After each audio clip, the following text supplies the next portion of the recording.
mengatakan bahwa Tuhan menciptakan buah pengetahuan baik dan jahat di tengah-tengah taman untuk menjatuhkan manusia? Tidak. Karena Tuhan sudah menciptakan itu, dan Tuhan jujur dalam berkomunikasi, dan Tuhan katakan yang lain boleh kamu makan, ini anjuran. Tetapi pohon di tengah-tengah taman itu tidak boleh kamu makan. Tidak, ini larangan. Betul. Berarti Tuhan tidak pernah menipu manusia, bukan? Tuhan tidak pernah berbohong dalam komunikasi, bukan? Tuhan bicara apa adanya mengenai komunikasi. Maka terserah manusia, engkau mau makan itu, silakan. Kalau engkau makan, ada warning, ada peringatan. Ketika engkau melarang, kau salah sendiri, bukan salah saya. Betul. Karena saya katakan apa adanya, saya katakan terbuka, saya tidak berbohong, ini jelas, ini benar, engkau mau terima atau tidak, ini jelas. Betul? Ada boleh, ada jangan. Jelas. Maka kita katakan apa? Kalau ya, katakan ya. Kalau tidak, katakan tidak. Lebih daripada itu dari setan. Betul? Ini jelas. Jadi komunikasi yang Tuhan buat yang ketiga adalah katakan apa adanya. Jujur. Katakan apa adanya. Jelas. Tidak ada yang ditutup-tutupi. Itu maksudnya. Sehingga kalau itu boleh, ya boleh. Jangan, ya jangan. Selanjutnya ya tergantung dia ini. Dia mau pilih jangan, silakan. Tapi jangan sampai ada yang jangan kau bilang boleh semua. Boleh semua. Kemudian baru dia datang ke tengah dia makan. Habis itu kau bilang kau salah. Salah apa? Ya. Ada mungkin kamu salah dengar. Saya tidak hanya bilang boleh, tapi ada jangannya. Sejak kapan kamu ngomong jangannya? Sejak kamu tidak mendengarnya. Kan manusia kan pandai bermain lidah. Betul. Katakan apa adanya. Sehingga di sini kita melihat komunikasi yang rusak oleh karena tidak ada kejujuran. Komunikasi yang rusak karena di dalamnya tersimpan kebohongan. Komunikasi yang rusak oleh karena di dalamnya tidak ada kebenaran. Betul? Komunikasi yang rusak oleh karena melampaui ya dan melampaui tidak. Saudara mengerti tidak? Maka kenapa banyak rumah tangga yang rusak? Ini komunikasi. Tidak ada kepercayaan karena ada kebohongan di dalamnya. Ada kecurigaan. Ada kecurigaan, tidak lagi saya percaya. Lebih baik saya percaya kepada tetangga. Mau tetangga kerja ke, tetangga rumah ke, lebih baik saya percaya itu. Betul. Kenapa? Karena sudah tidak ditemukan kebenaran di situ. Sudah tidak ditemukan sesuatu yang benar di situ. Maka otomatis bohong satu kali pasti orang akan pikir selanjutnya pasti bohong. Betul nggak? Karena orang bohong satu kali dia akan memikirkan 10 lagi kebohongan untuk menutupi satu kebohongan itu. Betul? Setelah dia ditemukan lagi, dia berusaha 10 kebohongan, maka dia berusaha menciptakan 100 kebohongan untuk menjaga. Dan bukan hanya 100, 10.000 kebohongan untuk menjaga 100. Beberapa kebohongan yang awal ini saya lupa ya. Bukan berarti saya bohong. Kenapa? Maka otaknya akan pusing sendiri mikirin bohong-bohongnya. Ujung-ujungnya apa? Dia dibolong. Kemampuan otak manusia untuk memikirkan siasat itu sampai kapan sih? Ujungnya pun capek kan? Capek. Lebih baik katakan apa adanya. Betul? Tuhan datang sendiri bilang apa adanya. Maka kalau mau rumah tanggamu baik, katakan apa adanya. Dia mau marah ya itu terserah dia akan capek sendiri. Betul kan? Iya. Kalau kita melihat sesuatu yang salah, jangan di luar. Capek kau ngomong sendiri. Datang ngomong. Kemudian kalau memang dia nggak terima, itu urusan dia.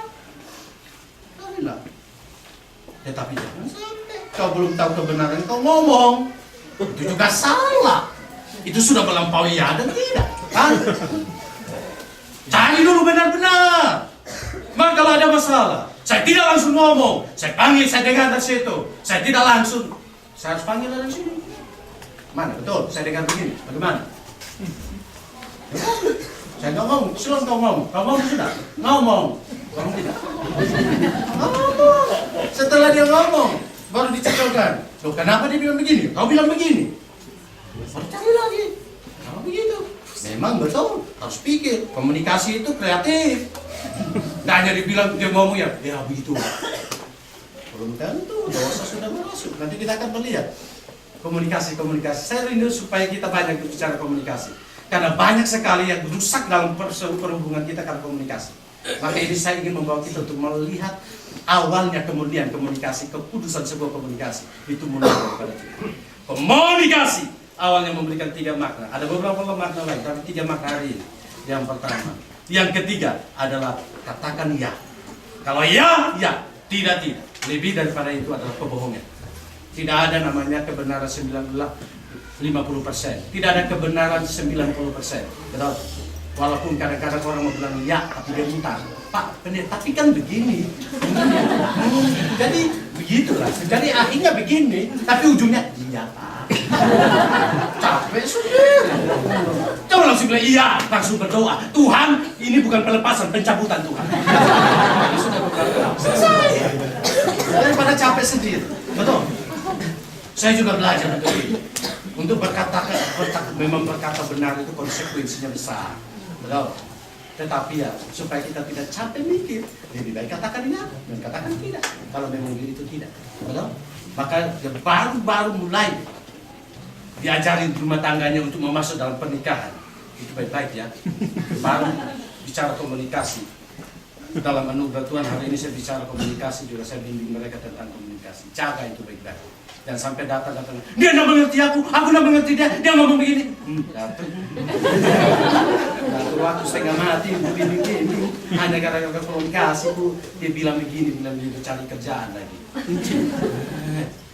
Jadi di sini kita melihat komunikasi pada awalnya bukan lahir dari manusia, tapi lahir dari Tuhan. Kata-kata awalnya bukan lahir dari manusia, lahir dari Tuhan. Maka dalam komunikasi perlu memberikan 3 makna. Yang pertama, apa? Membangun. Yang kedua, sesuai tepat pada kebutuhannya. Dan yang ketiga, ketulusan, kejujuran, tidak ada kebohongan di dalamnya. Nanti dalam khotbah selanjutnya kita melihat masih dalam pasal ini bagaimana sambutan manusia terhadap komunikasi daripada Allah itu sendiri. Saya pikir ini sesuatu yang sangat indah.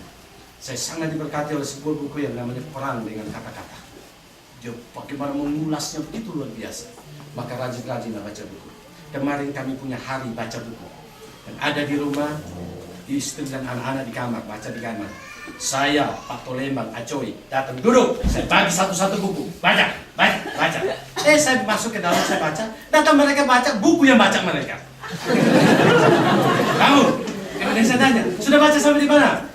Kata Pak Tolembang, pengantar Pak. Ini beliau ada dari saya.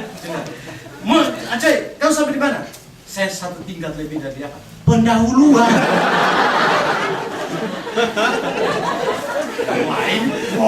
lain. Tapi akhirnya, oke, kalau begitu, Palembang bikin teh. Datang dulu, semua diam baca. Saya sambil baca sambil lirik gitu. Baca serius. Kalau saya sudah stop, mungkin habis buku itu. Tapi saya tidak tahu ngerti apa tidak itu. Pasti ngerti lah. Kalau begitu serius begitu dan lain sebagainya. Sadar atau tidak? Apa yang saya katakan sebenarnya itu sesuatu realita yang terjadi dalam hidup kita. Kalau ini kita jaga baik-baik, persekutuan akan maju. Perkataan kita akan menjadi